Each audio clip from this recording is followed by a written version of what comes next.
Espíritu Santo. Amén. Hola a todos. Para terminar de hablar de este sacramento del orden, pues me encomiendo de nuevo a la Virgen María para que me ayude a dar, digamos, el finiquito, el toque final.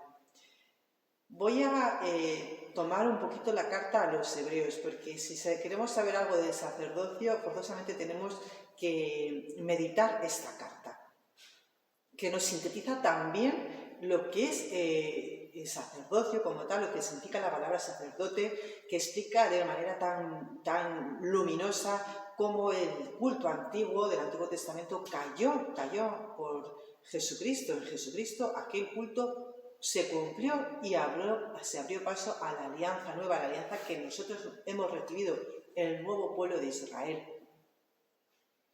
Capítulos 7, 8, 9, 10 son los que condensan y los que explican la sustancia del sacerdocio, ¿no? E incluso llega a decir que esto es lo principal de todo el discurso. Tenemos un sumo sacerdote que está sentado a la derecha del trono de la majestad en los cielos. Es ministro del santuario y de la tienda verdadera, construida por el Señor, no por un hombre. Capítulo 9. También la primera alianza tenía sus ritos para el culto y su santuario de este mundo se instaló en una primera tienda llamado el Santo, donde estaban el candelabro, la mesa, los panes presentados. Detrás, la segunda cortina, estaba la tienda llamada Santo de los Santos, que contenía el altar de oro para los perfumes, el arca de la alianza revestida de oro. No hace falta explicarlo ahora todo al detalle. Una vez instalado todo, los sacerdotes entran continuamente en la primera tienda para oficiar allí. En la segunda solo entra el sumo sacerdote una vez al año con la sangre que ofrece por sí y por los pecados del pueblo. Con lo cual daba a entender el Espíritu Santo que mientras está en pie la primera tienda, no hay acceso al santuario. Estos son símbolos del tiempo presente. Allí se ofrecen dones y sacrificios incapaces de perfeccionar la conciencia del que oficia. En cambio, Cristo ha venido como sumo sacerdote de los bienes definitivos. Su tienda es más grande y más perfecta, no hecha por mano de hombre, es decir, no de este mundo creado.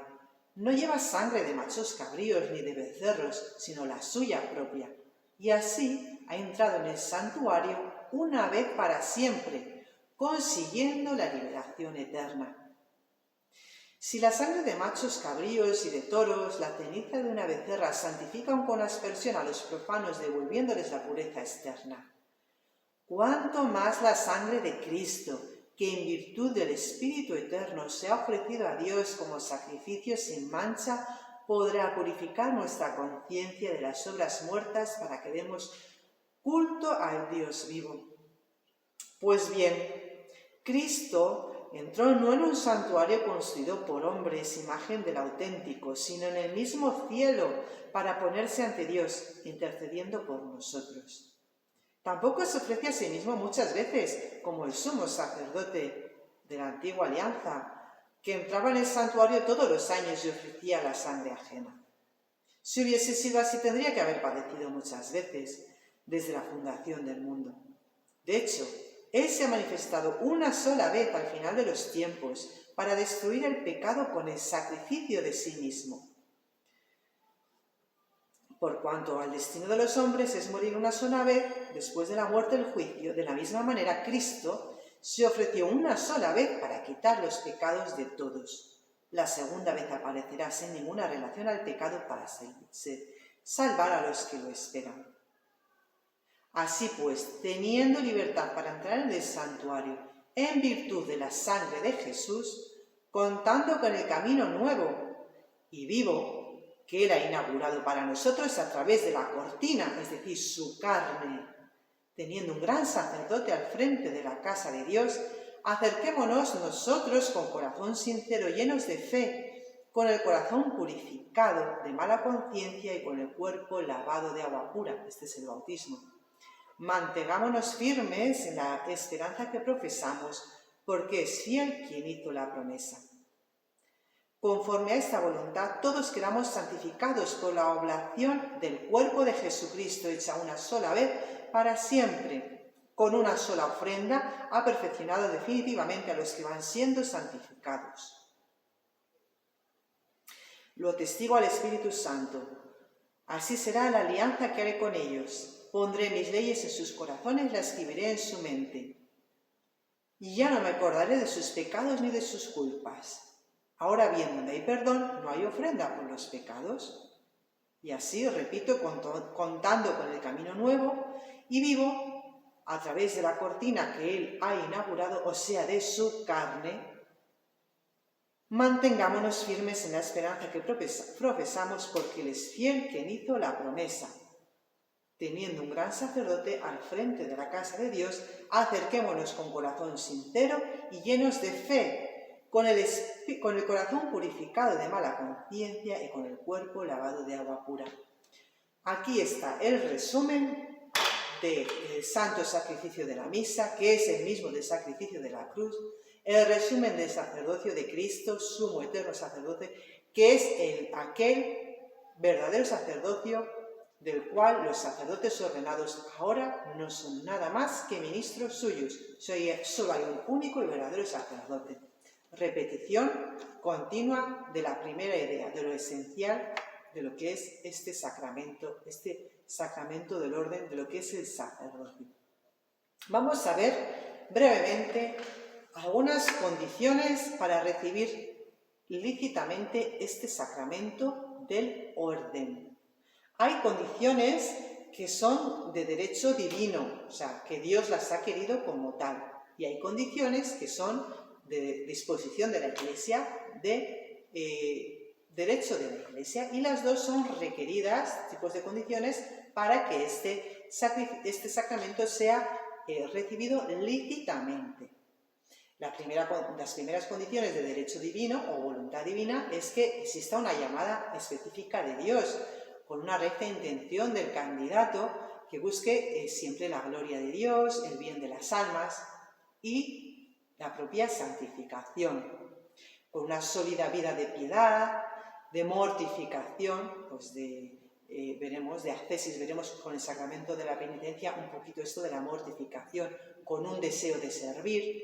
Y también, lógicamente, y va de suyo, se necesita recibirlo en estado de gracia, porque no tiene sentido, y lo mismo que otros sacramentos que se llaman de vivos, recibirlo en enemistad con Dios. O sea, el bautismo es un sacramento de muertos, igual que el sacramento de la penitencia, porque significa que el alma está muerta para la vida de la gracia y recibe la vida de la gracia.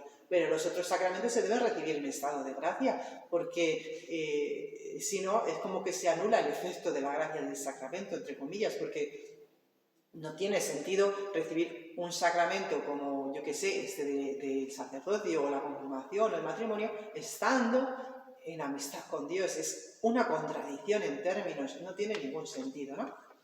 Y luego, luego, por disposición de la Iglesia, hay otras condiciones para recibir este sacramento lícitamente. Una de ellas son, pues, la edad, ¿no?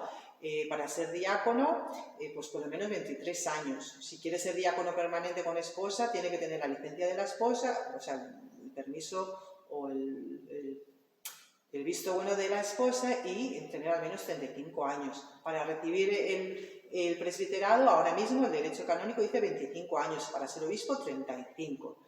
También hay que pedir, se necesitan unas cartas que se llaman dimisorias, la autorización del obispo que va a ordenar. La persona que va a ser ordenada en cualquiera de sus grados tiene que conocer pues el sacramento, lo que es necesario, y sus obligaciones. Tiene que tener lo que se llama la ciencia suficiente, o sea, que no puede ir al sacramento diciendo, no, si yo no supe lo que hice, me metieron allí y yo me enteré después. Pues no, para recibirlo lícitamente tiene que tener conciencia de que está recibiendo el orden de sus obligaciones.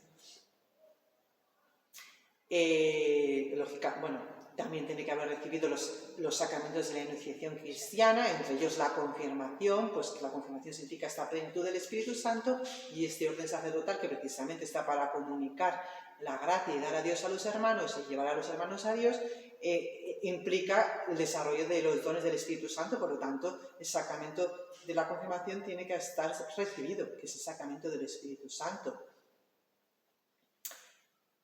Y tiene que hacer los candidatos, los candidatos de diaconado al presbiterado tienen que hacer una solicitud de puño y letra.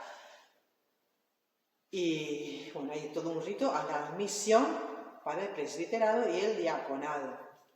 Y tienen que ser admitidos por la autoridad competente. También deben hacer ejercicios espirituales antes de la ordenación y tienen que estar libres de impedimentos o irregularidades. Vamos a ver un momento en qué consisten estos impedimentos o irregularidades. Hay impedimentos que son salvables, o sea, que no son para siempre. Por ejemplo, si estás casado, pues mientras estás casado no se puede ser ordenado, ¿vale? Ni diácono. Bueno, los diáconos sí pueden estar casados, pero para el presbiterado no se puede estar casado, ni mucho menos para ser obispo en el rito latino, en la Iglesia Católica de rito latino. Es verdad que los ortodoxos sí admiten a los presbíteros casados, pero nosotros, salvo excepciones muy excepcionales que realmente, creo que, no me quiero equivocar, con lo cual no. En el rito latino, la Iglesia Católica, no se admiten al orden sacerdotal, o sea, a ser ordenado sacerdote, presbítero, a personas casadas, con lo cual es un impedimento. O también es un impedimento desempeñar un cargo público, pues por ejemplo en política, ¿vale? O haber recibido el bautismo recientemente, pues tiene que esperar un tiempo lógico que también se supone, pues para profundización en la doctrina cristiana, pues uno no va a ser bautizado y ordenado presbítero. No, tiene que haber una formación, un desarrollo pues, de la gracia bautismal, etc. Estos impedimentos no son perpetuos, pero hay otros impedimentos que sí son perpetuos. Por ejemplo, padecer algún trastorno psíquico o amnesia, o haber cometido apostasía, o ser hereje declarado, o ser causante de cisma, pues no se puede ser ordenado.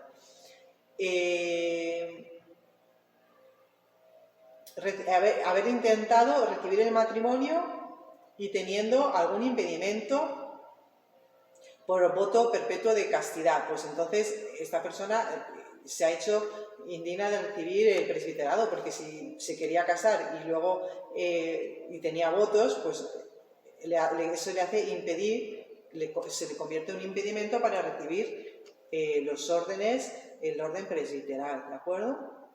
El homicidio voluntario, haber participado en aborto, indirecto o indirectamente, haberse mutilado gravemente, intento de suicidio, o haber realizado actos que solamente puede realizar un obispo o un sacerdote, o sea, haberse adelantado a la posible ordenación. Bueno, pues esto lo hace inválido, o sea, haría el sacramento ilícito, perdón, mejor dicho, ¿no? O sea, todas estas cosas son impedimentos que hacen el sacramento, no, he dicho bien, sacramento inválido, y además son impedimentos perpetuos. Bueno, pues no sé si alguno que me escucha está en esta situación, pero vamos, son cosas, quiero decir, que hay que buscarlas a propósito, ¿no? Porque ser apóstata, ser hereje, o bueno, es verdad que uno puede tener la desgracia de tener una enfermedad psíquica, psiquiátrica, bueno, pues esto sí, ¿no? Pero en principio, estos son los impedimentos que harían el sacramento inválido y son impedimentos perpetuos. Vale, y nos queda ver dos detalles más. Uno, la celebración, que la vamos a ver brevemente. La Iglesia pide o recomienda que se celebre un domingo, como es el Día del Señor, lógicamente, y en la catedral, en el templo más sagrado pues, de la diócesis, y que sea durante la misa, ¿vale? También existen ritos complementarios dentro de este rito, este sacramento del orden. Por ejemplo, ya lo he dicho, a los sacerdotes se les unge con el crisma, a los que van a ser ordenados presbíteros y a los que van a ser ordenados obispos se les vuelve a ungir con el aceite del crisma, con el santo crisma, con el aceite crismal o el santo crisma, se llama así, como signo de la unción del Espíritu Santo.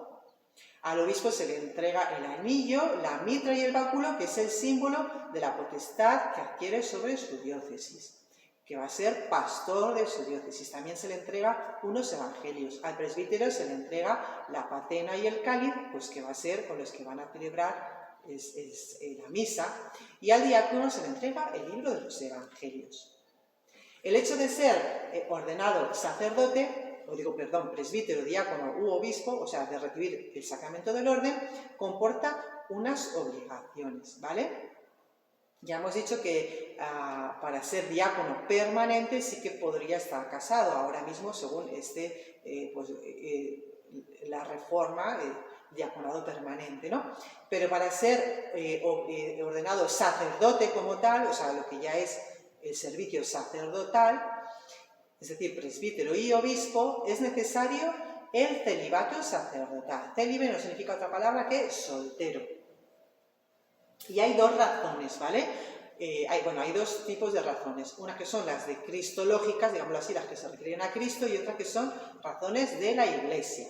Las razones de cristológicas, o las que se refieren a Cristo, son muy sencillas. Cristo fue virgen, no se casó nunca. Entonces, para mejor identificarse con Jesucristo, es mucho mejor que el sacerdote no se case, para tener, digamos, las mismas condiciones, porque Cristo permaneció soltero toda su vida. Y también para entregarse de modo más profundo a Cristo, con el corazón indiviso, que dice San Pablo.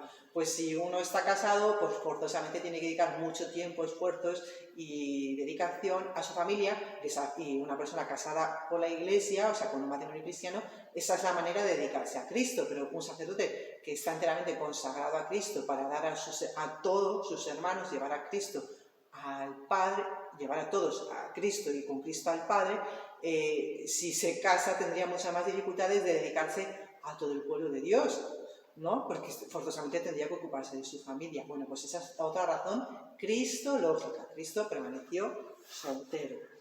Y las razones de la Iglesia pues son muy similares, para dedicarse con mayor libertad a Cristo y por Cristo, a darle a conocer, pues parecido, ¿no?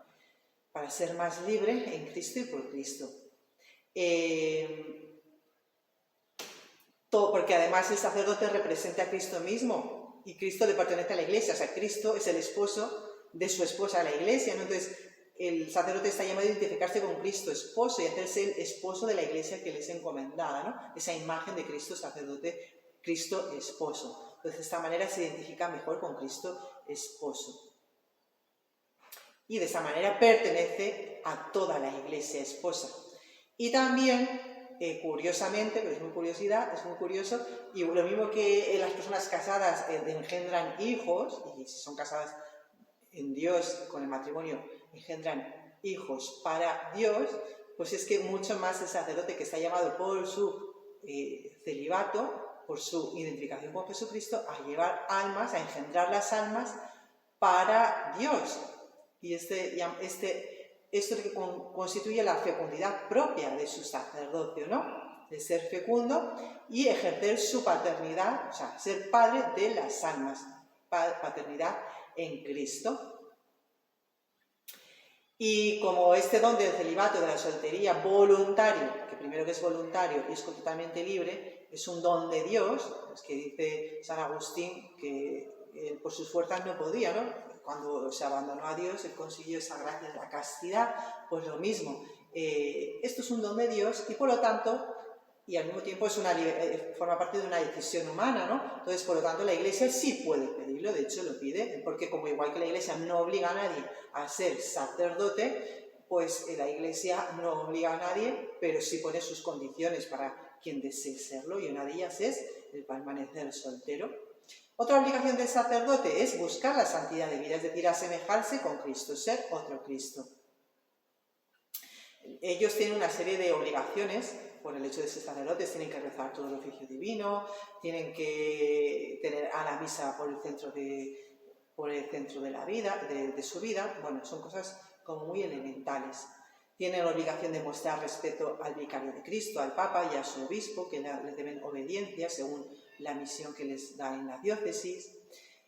También manda el derecho canónico que vistan, según el punto número 284, que vistan un traje eclesiástico marcado por su conferencia episcopal, o sea, un distintivo que los diferencie como sacerdotes. Esto ya hablé, creo que el otro día, que no tiene otro significado, no es hacerse distinto o superior, no es eso, sino mostrar que realmente es una persona sagrada, consagrada, pero además es el sacerdote que está hecho para llevarnos a Dios y para darnos a Dios.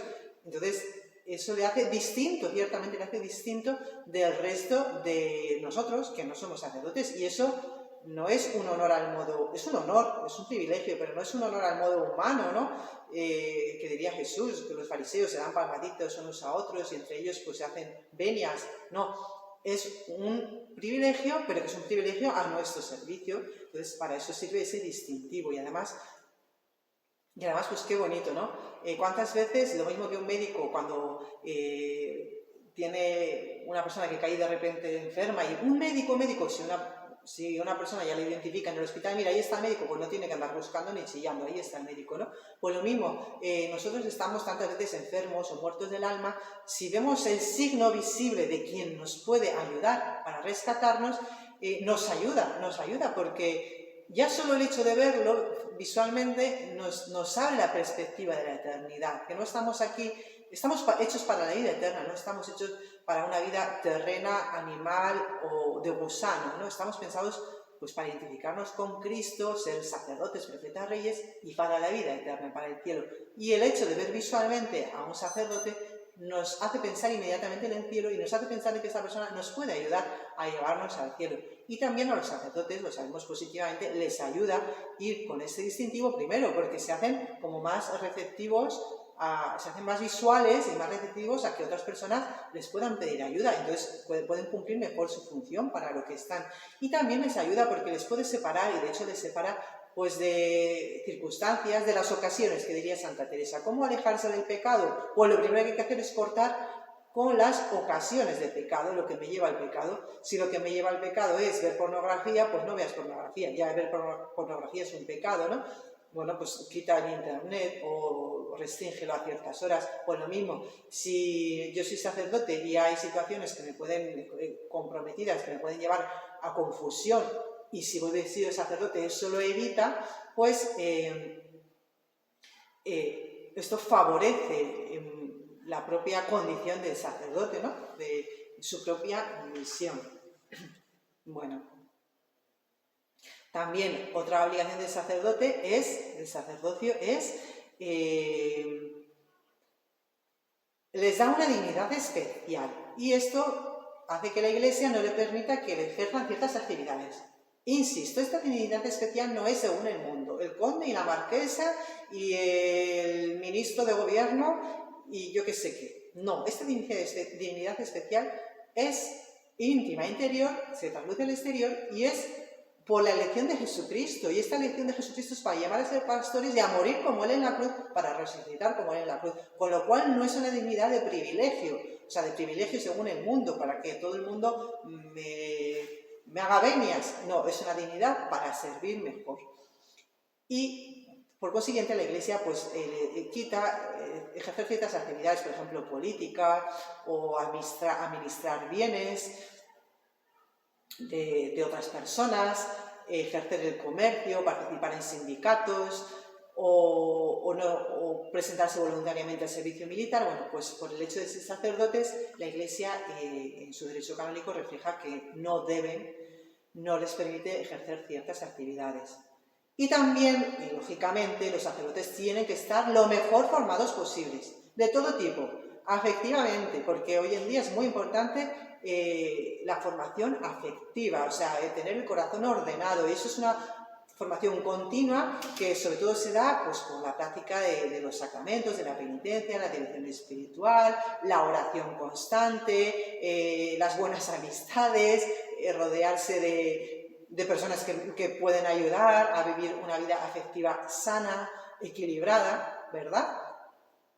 Pero también hay que tener una formación intelectual, porque según las capacidades y según las funciones del sacerdote, porque un sacerdote es maestro por su propia orden sacerdotal recibe la función de ser maestro de aquellos que se les designa, ¿no? Y también un sacerdote gobierna a quienes gobierna en tanto que sacerdote, ¿de acuerdo?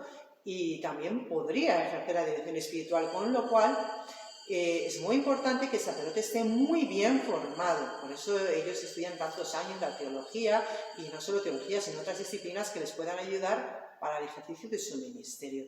Esto es muy, muy importante, y la Iglesia, de hecho, les traza todo un camino formativo, y por eso tardan tantos años en estudiar, porque es muy importante esta formación.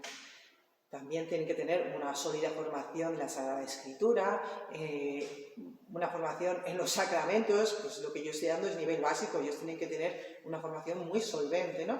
También para dirigir espiritualmente a sus fieles. Y ya por último, aunque no menos importante, pues voy a resumir los efectos de la ordenación sacerdotal, ¿vale? Vamos a hacer una pausa y seguimos en un momento.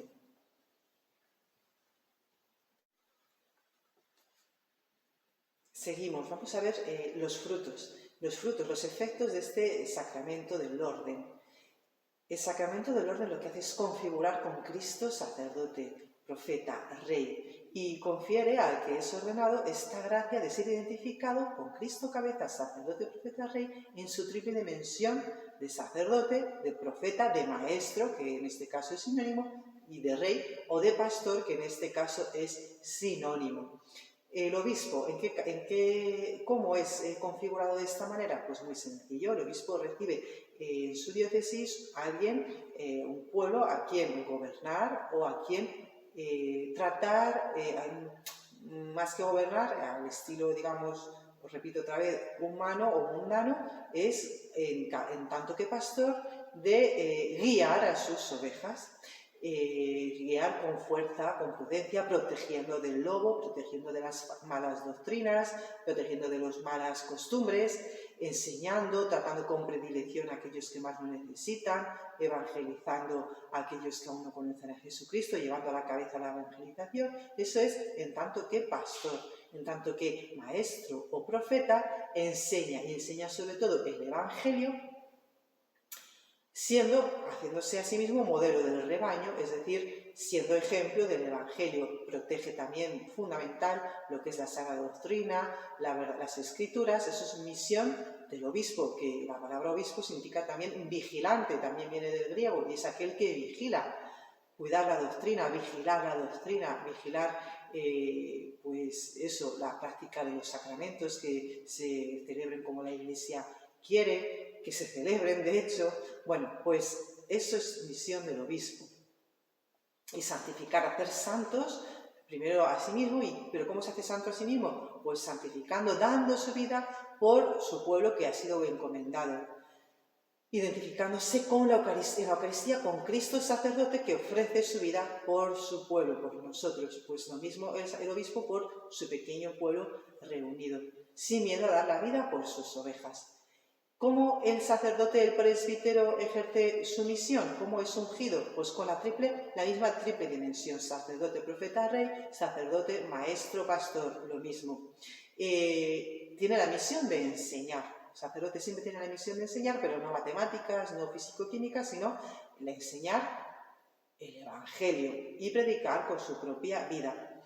Es el ministro de los sacramentos, principalmente lo mismo, de la Eucaristía, donde encuentra la plenitud de su propia vida como sacerdote, el centro, y aparte la fuente, el origen de nuevo, el centro y el fin de toda misión, de toda evangelización, la Eucaristía. Y de esa manera santifica a su pueblo, y también celebramos pues, los otros sacramentos de la penitencia y todos los demás que él puede administrar.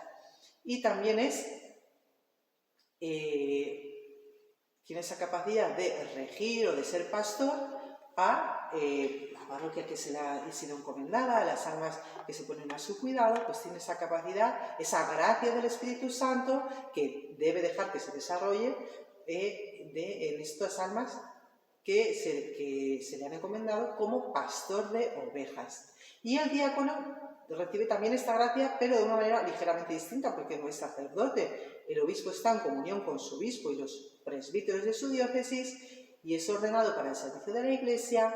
Él también en el ministerio de la palabra, creo que ya lo hemos dicho, podría predicar, también ayuda a los sacerdotes en el culto divino, también trabaja en la diócesis en todas las encomiendas que le dé el obispo y en el servicio de la caridad, en las obras de caridad.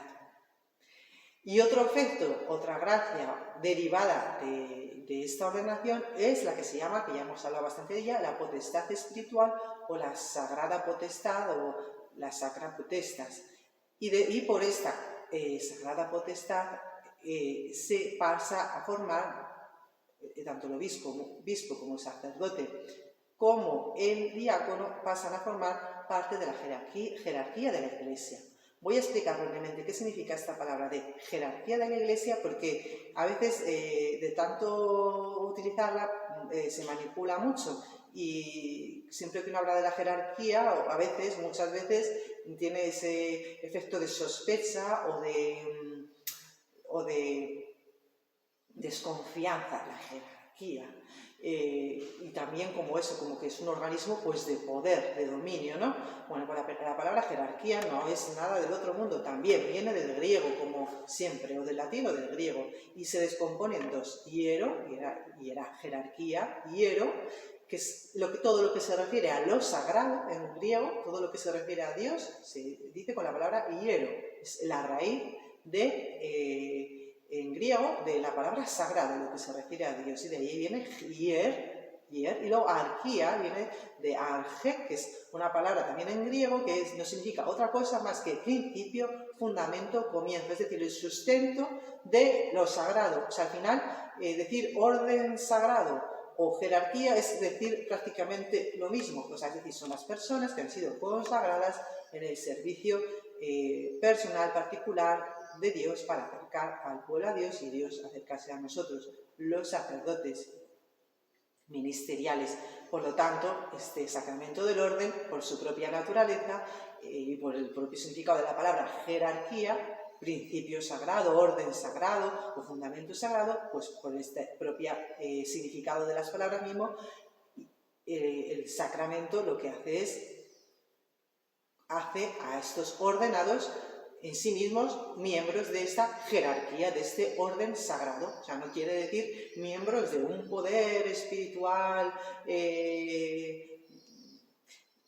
pues no sé cómo decir, es que tantas veces se oye emplear la palabra jerarquía de una manera despectiva o de una manera como de sospecha, que, bueno, es verdad que a lo largo de la historia de la Iglesia, pues la jerarquía de la Iglesia a veces se ha tomado unas libertades que no le corresponden por el hecho de ser sacerdote, sino, bueno, pues asociaciones al poder humano y todo esto es verdad que forma parte de la humanidad de los hombres que forman la Iglesia y de los sacerdotes, como de nosotros mismos que no somos sacerdotes. Entonces es verdad que hay veces, bueno, pues se habla de la Iglesia decimonónica y los obispos que se hacían servir como que fueran príncipes, reyes. Bueno, pues yo no digo que eso no haya existido. Lo que yo digo es que la palabra jerarquía no es eso. La palabra jerarquía es el orden sagrado por excelencia. Cuando Jesucristo lo instituye, no instituye príncipes según este mundo ni potestades. El principado o el reinado de Cristo sabemos que no es como este mundo. Jesucristo reina en su cruz y es verdad que está resucitado y ahora mismo tiene el poder, se le ha dado pleno poder sobre toda la creación, sobre toda la criatura. Eso es totalmente cierto, pero su reinado no se ejerce según la mundanidad, o sea, según los vicios de este mundo. A veces hay que repetir estas ideas que son muy recurrentes, pero no son, como a veces causan tanta confusión, pues es bueno repetirlas.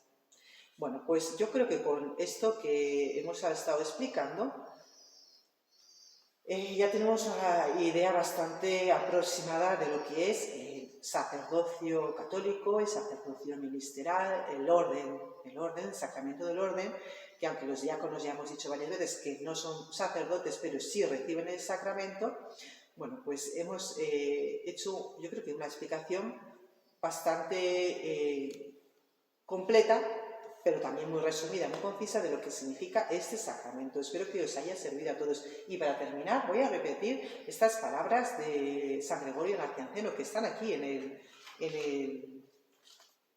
en el catecismo. Y es precisamente cuando dice, por tanto, ¿quién es el sacerdote? Y después de hacer una descripción dice, el sacerdote es aquel que restaura a la criatura, restablece en ella la imagen de Dios, la recrea para el mundo de lo alto y para decir lo más grande que hay en él, el sacerdote es divinizado y diviniza. Bueno, pues yo creo que para terminar es un buen colofón y sobre todo eso, que estas charlas nos hayan servido para tener un mayor aprecio hacia aquellos que Jesús nos ha dado para nosotros, para nuestro servicio, para llevarnos a Él. Y aunque veamos lo que veamos, muchas veces veremos cosas súper buenas y siempre tenemos que ver siempre lo mejor, lo más positivo. Y muchas veces veremos cosas muy buenas que también hay que saber reconocer y decir y agradecer. Y aunque veamos cosas que no nos gusten, pues como dice aquí San Agustín, ¿no? El don de Cristo no por ello es profanado. A través de él, que un sacerdote imaginemos que es hecho indigno, lo que pasa por él permanece limpio y llega a la tierra fértil. Es decir, la virtud espiritual del sacramento es semejante a la luz. Los que deben ser iluminados la reciben en su pureza y si atraviesa seres manchados, no se mancha. Si atraviesa, Dios no lo quiera, pues un sacerdote que no es todo lo santo que debiera, pues esa luz sigue pasando a través de él cuando este sacerdote celebra sus sacramentos. Así que eso, sobre todo, dar gracias a Jesucristo, nuestro Dios, nuestro Redentor, nuestro Salvador, nuestro sumo y eterno sacerdote, por habernos dado sacerdotes según su corazón. Y también demos gracias a Jesús y también recemos por ellos y también oremos por ellos y ofrezcamos nuestros propios sacrificios por ellos, para que también puedan ser santos como nos gustaría que fueran y como también nosotros estamos llamados a ser. Bueno, pues dejamos aquí este sacramento y el próximo día ya nos quedan muy poquitos, seguimos con el siguiente. En el nombre del Padre, del Hijo y del Espíritu Santo.